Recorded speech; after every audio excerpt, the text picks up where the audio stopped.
Le chemin pour la cérémonie de la victoire ne lui est pas inconnu. Pour la deuxième fois d'affilée, c'est le Vietnamien Liem Quang Le qui remporte le tournoi des grands maîtres du Festival d'échecs de Bienne. Il grimpe au 16e rang mondial. Une victoire pleine de signification pour lui. C'est une de mes meilleures performances et ça signifie beaucoup pour moi de gagner cet événement prestigieux une deuxième fois de suite. J'ai fait une longue pause dans les échecs classiques. Mon dernier tournoi, c'était à Bienne en 2022. Donc pouvoir revenir ici, gagner et augmenter mon classement à un niveau que je n'ai jamais connu, c'est vraiment significatif pour moi.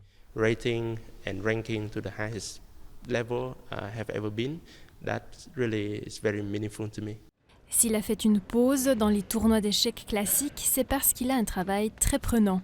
Il donne des cours aux États-Unis à d'autres grands maîtres des échecs. Hier, lors du dernier jour du triathlon des grands maîtres, les professionnels des échecs doivent tout donner. Pour Vincent Keimer, 18 ans, la victoire à sa 4e participation au tournoi de Bienne était à portée de main, mais il a perdu son dernier match. Il finit donc 2e. La défaite fait partie des échecs, mais c'est un peu plus dur quand on perd la finale d'un tournoi. Je vais aller de l'avant, c'était dans tous les cas un bon tournoi pour moi et maintenant je dois me concentrer sur les suivants.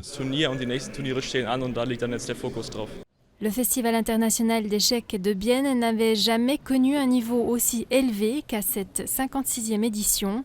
Les 8 grands maîtres ont dû batailler dur pour chaque point. Je crois qu'on a aussi remarqué qu'on n'a jamais gagné une partie ici sans devoir travailler dur, ce qui est quand même normal à ce niveau. Mais je ne crois pas que j'étais beaucoup plus fort que l'année passée, mais c'était en tout cas un événement difficile. Je crois que le challenge principal, c'était d'être en bonne forme, de trouver une idée pour jouer avec mes forces et sur les points faibles de mes adversaires.